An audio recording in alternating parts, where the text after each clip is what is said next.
Hi, guys. I'm Mei Kong, and I'm Kate Molander. and we're presenting on the predations and conservation of leatherback turtle hatchlings during their crawl back to water. Here's the little outline. I'll start with the introduction, and then I'll talk about challenges and predations turtle face, and then I'll pass it on to Peyton to talk about how we can conserve these turtles and how we can overcome the challenges and the predations that the leatherback turtles hatchling faces. Okay, so our presentation is mainly based on this one paper titled "Predation of Leatherback Turtle Hatchlings During Their Crawl Back to Water," written by Tomlin in 2010.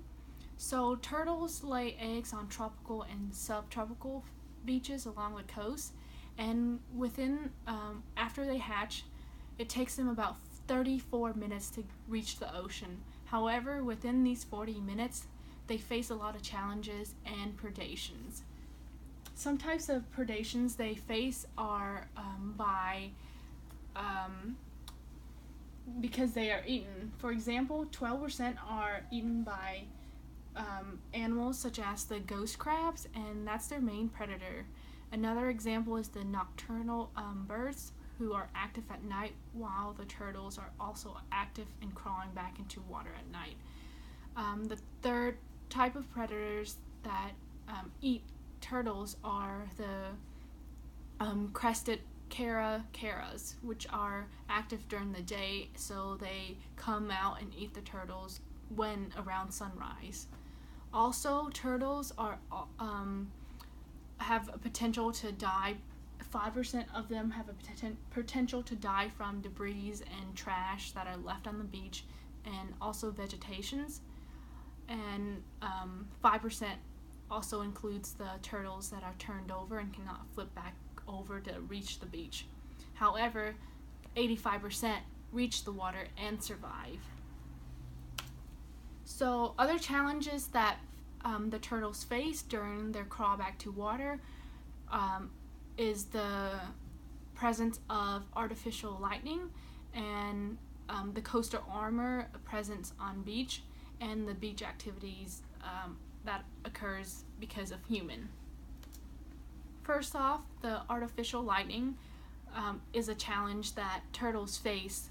It has negative effect on the hatchling orientation because turtles are influenced by the star's light or the moonlight. So with a bright hotel light, they might be more likely to head over to the other side instead of crawl into water.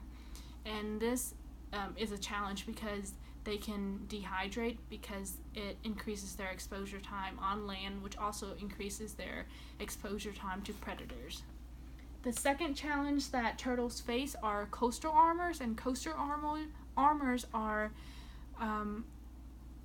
like sandbags or concrete walls that property owners build to reduce the erosion of their property from natural erosion.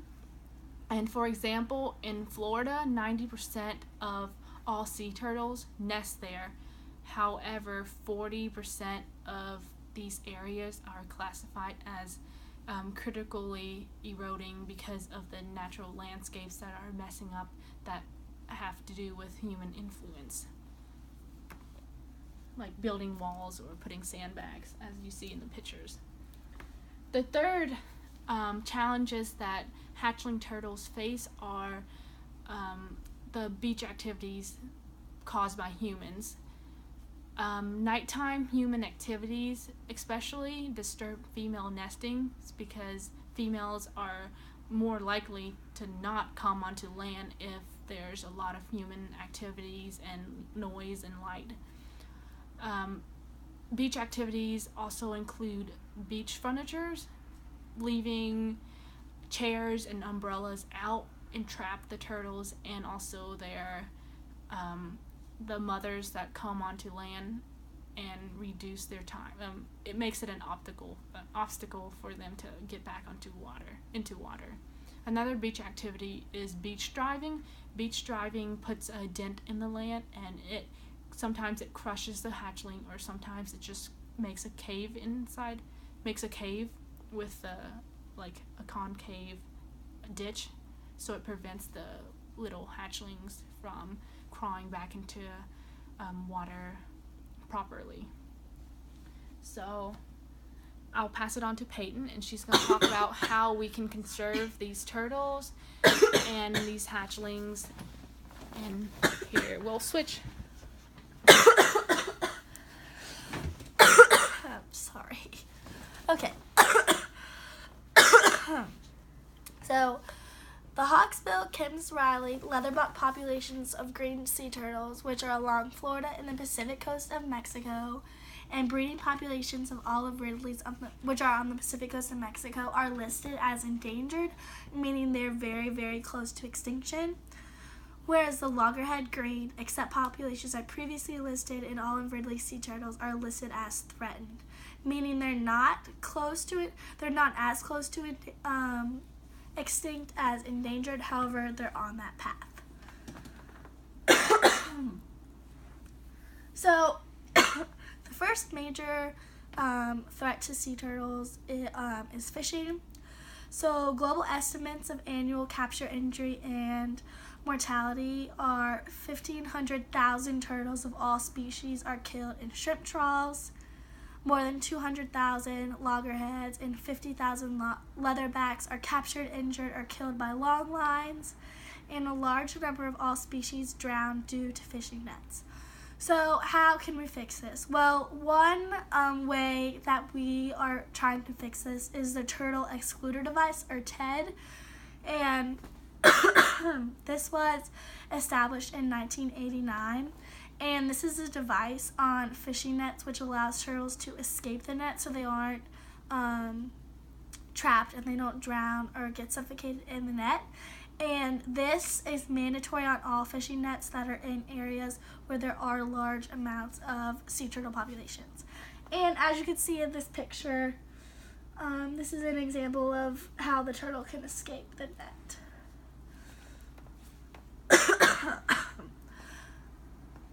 Furthermore, we are taking a lot of steps to protect the nest. So a lot of times if there is a sea turtle nest on a public beach, there will be tape and warning notes around it just to ensure that the public knows that it's there, not to tamper or mess with it.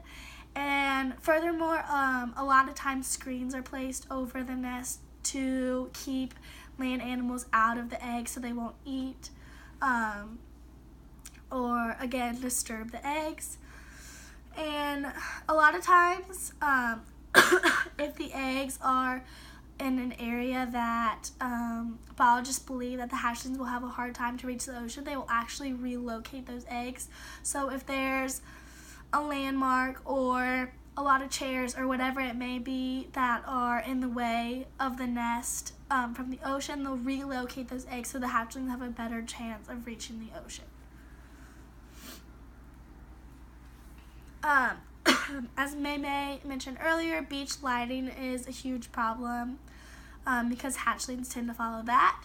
So the community that live along the beach are encouraged to turn off all lights at night. And then they're also encouraged to use low-pressure sodium vapor lights. And there have been a lot of studies done, and it is proven that these lights have a lesser effect on turtle hatchlings. And then street lights, building lights, and all other lights are also turned off. Wildlife refuges are another way that we are trying to conserve and protect turtle population numbers. One example is the Archie Carr National Wildlife Refuge, which is on the east coast of Florida, and this provides 20 miles of beach where turtles can go and safely lay their eggs. And this is also the most important nesting ground in the United States for green sea turtles. However, this is really successful in helping turtles with laying their eggs and helping hatchlings reach the ocean. However, it's getting very, very little funding, which is a huge problem because this land, because it is on the beach, is very valuable to hotel owners and other facilities that encourage tourism. So because of this, the wildlife refuges get little funding. And then many countries such as Costa Rica and Nicaragua are trying to establish refuges or expand national parks. But this is also very difficult because those are high tourism areas, so it's very hard for those refuges and national parks to get the land to help the turtles. Another way to help conserve turtle population numbers are managing sex ratios. Because of climate change, the temperatures are rising, so this means that more and more females are hatching and less males are hatching. So this obviously decreases biodiversity and does not help with reproduction. So scientists are trying to determine at what exact stage the sex determining is happening. And if we know that, what are some ways that we can help ensure that we get that 1-to-1 male to female ratio? So in some papers, there's been talk of like enzymatic solutions and stuff like that to try to achieve that 1-to-1 ratio to increase biodiversity and reproduction rate. Furthermore, the most obvious yet most important is keeping the beach and ocean clean. Keeping trash off the beach that may deter hatchlings from getting to the ocean, or keeping trash out of the ocean. Plastic is a huge problem for sea turtles.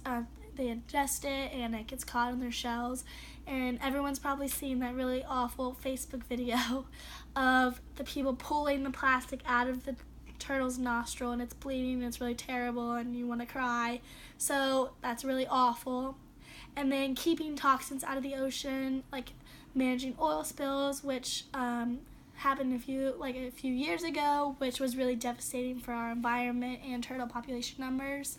And then furthermore, a lot of fishermen will cut fish lines and fish nets, which go into the ocean and entrap turtles, making them suffocate and drown.